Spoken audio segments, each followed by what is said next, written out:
जिसके की लिए सरदार पटेल ने कहा था सोमनाथ मंदिर की प्राण प्रतिष्ठा के समय कि जब जब भारत स्वतंत्र हुआ था तो सोमनाथ की अट्टालिकाओं ने आकाश को छुआ था। इंदिरा जी के जमाने में गोरक्षक संतों पे गोलियां चली।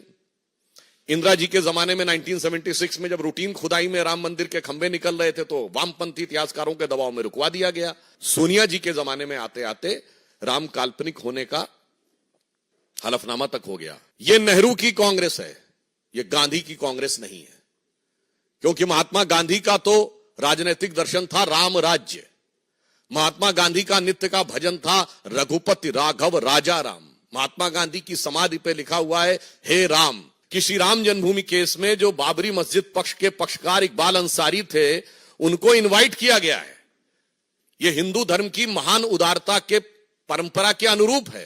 चंद कट्टरपंथी वोटों की तिजारत की गला काट प्रतिस्पर्धा में कांग्रेस और कांग्रेस गोत्र के सारे दल, कांग्रेस की परंपरा के सारे दल आज हाहाकार मचाने को तैयार। मित्रों, आप सभी जानते हैं कि भारतीय राजनीति के चिर युवा और चिर व्याकुल नेता के पीछे उन्मत्त चिरविघ्न संतोषी पार्टी किसी भी अच्छे से अच्छे अनुष्ठान में विघ्न उत्पन्न करके कैसे संतोष प्राप्त किया जा सकता है, उस प्रवृत्ति की परिचायक कांग्रेस पार्टी के साथ पता नहीं कौन सी समस्या है कि भारत का इतिहास जब जब करवट ले रहा होता है तब तब वो उस अवसर के साथ खड़े न होकर उसका बहिष्कार करते हैं। अभी हाल में आपने देखा, चंद महीने पहले की बात है, पिछले वर्ष की, नई संसद भवन के उद्घाटन का बहिष्कार किया। भाई, नई संसद भवन 150 वर्षों तक चलेगी, इसका भारतीय जनता पार्टी अथवा प्रधानमंत्री श्री नरेंद्र मोदी जी से तो कोई मतलब नहीं है। उस ऐतिहासिक अवसर का बहिष्कार किया, जबकि उल्लेखनीय यह है कि अंग्रेजों के जमाने की संसद का बहिष्कार नहीं हुआ था वायसराय के टाइम में। जीएसटी लागू हुआ, भारत के कर संरचना में, टैक्स स्ट्रक्चर में ऐतिहासिक पैराडाइम शिफ्ट हुआ, उसका बहिष्कार किया। G20 अभी अभी हुआ, पहली बार ऐसा हुआ कि 20 राष्ट्राध्यक्ष और वो दुनिया के सबसे शक्तिशाली 20 देशों के राष्ट्राध्यक्ष भारत में आए। क्योंकि मैं पुनः विनम्रता से कह दूं कि नॉन अलाइन समिट भी हुआ था, पर नॉन अलाइन समिट उस समय वर्ल्ड का पावर सेंटर नहीं माना जाता था, and G20 is considered as the power centre. उसमें महामहिम राष्ट्रपति के द्वारा दिए गए भोज का बहिष्कार किया। अरे, भारत की शक्ति का कितना बड़ा उद्भव था। हमारे पूर्व राष्ट्रपति रामनाथ कोविंद जी और द्रौपदी मुर्मू जी के अभिभाषण का बहिष्कार किया, जबकि वो हमारे राष्ट्र के प्रथम नागरिक हैं, परंतु ये एक संयोग की बात थी। देखिए, एक अनुसूचित जाति से थे, एक अनुसूचित जनजाति से थी, इसके बावजूद आपने बहिष्कार किया। और अभिभाषण का बहिष्कार करके आपको मिलना क्या था, यह भी बहुत स्पष्ट था।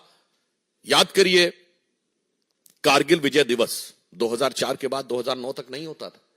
क्यों कांग्रेस ने बहिष्कार किया था कारगिल विजय दिवस का? भारतीय जनता पार्टी के प्रखर प्रतिरोध के बाद आधे अधूरे मन से रस्म अदायगी के लिए 2009 के बाद शुरू किया, और अब हम उसको गर्व के साथ मनाते हैं। जब मई 1998 में पोखरण विस्फोट हुआ अटल बिहारी वाजपेयी जी की सरकार के नेतृत्व में, कांग्रेस ने 10 दिन तक बयान ही नहीं दिया, और फिर उसके बाद भी नकारात्मक प्रकार की प्रक्रियाएं, जबकि भारत ने पहली बार ये कहा था कि we have declared now we have become the nuclear state. कितना बड़ा ऐतिहासिक परिवर्तन था, परंतु उसके भी ये विरोध में खड़े हो गए। और तो और, पूर्व राष्ट्रपति प्रणब मुखर्जी जी, जो आप ही की पार्टी के थे, उनके भारत रत्न समारोह का बहिष्कार कर दिया। इसी बहिष्कार के चलते हुए जनता भी क्रमशः उनको सत्ता से बहिष्कृत करती चली जा रही है, परंतु उनकी बुद्धि परिष्कृत होने का नाम नहीं ले रही है। आज जब अयोध्या में श्री रामलला विराजमान की प्राण प्रतिष्ठा होने जा रही है, और उस समय एक बार पुनः कांग्रेस ने अपनी उसी प्रवृत्ति के अनुरूप, क्योंकि यह भारत के इतिहास का ऐतिहासिक पल है। यदि आजादी 800 साल की गुलामी के बाद हमें मिली थी 1947 में, यद्यपि कांग्रेसी कहते हैं 200 साल की गुलामी, हम कहते हैं 800 साल की गुलामी, तो ये 500 साल के संघर्ष के बाद भारत का वह स्वाभिमान उभर कर सामने आने जा रहा है जिसके की लिए सरदार पटेल ने कहा था सोमनाथ मंदिर की प्राण प्रतिष्ठा के समय कि जब जब भारत स्वतंत्र हुआ था तो सोमनाथ की अट्टालिकाओं ने आकाश को छुआ था। और उस अवसर पर यहां एक बात और स्पष्ट करना चाहता हूं, कांग्रेस अपनी प्रवृत्ति के अनुरूप है। मैं आप लोगों के सुलभ संज्ञान के लिए कोट करना चाहता हूं कि जब सोमनाथ मंदिर की प्राण प्रतिष्ठा हो रही थी तो जवाहरलाल नेहरू जी ने 24 अप्रैल 1951 को जाम साहब दिग्विजय सिंह, जो कि उस समय सौराष्ट्र के प्रमुख थे, यानी like technically the chief minister, और उन्होंने जब इनवाइट किया तो नेहरू जी ने क्या लिखा था मैं बताना चाहता हूं, इसलिए कि कांग्रेस उसी परंपरा में चली आ रही है। उन्होंने लिखा कि इस कठिन समय में समारोह के लिए मेरा दिल्ली से आना संभव नहीं है, पर आगे महत्वपूर्ण बात लिखी, इस समारोह के बारे में मैं अपने विचार साफ कर देना चाहता हूं। मैं इस पुनरुत्थानवाद से बहुत परेशान हूं।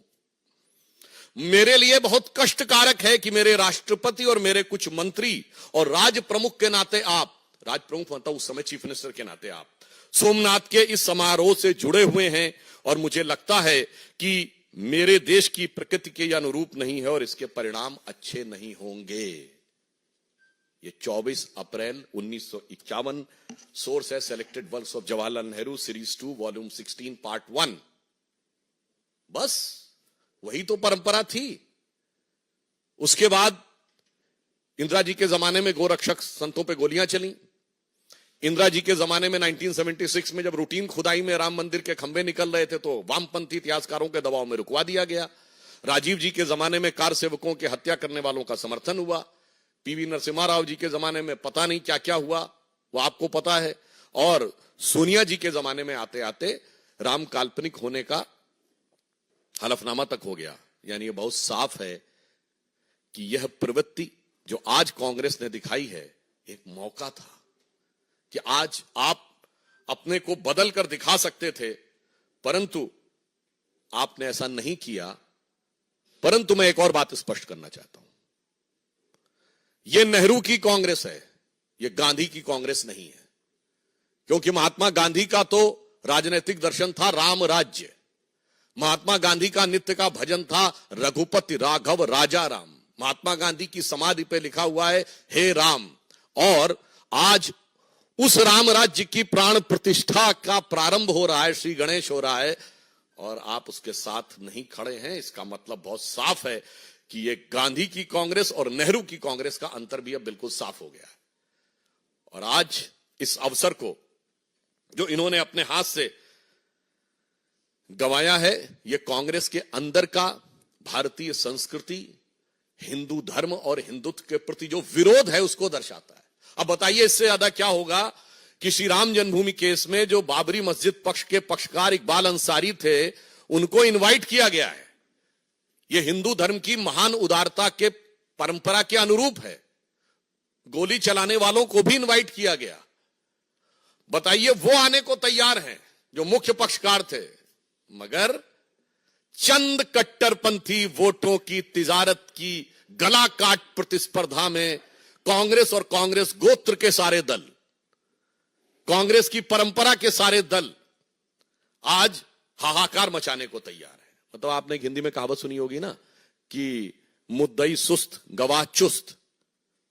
यहां तो मुद्दई साथ में आके खड़ा हो गया है, मगर इसके बावजूद इन लोगों के मन में अभी भी वह लोभ दिखाई पड़ रहा है। तो मैं कह सकता हूं कि एक कहावत होती है कि राम नाम कड़वा लगे और प्यारा लागे दाम, तो दुविधा में दोनों गए न माया मिली न राम।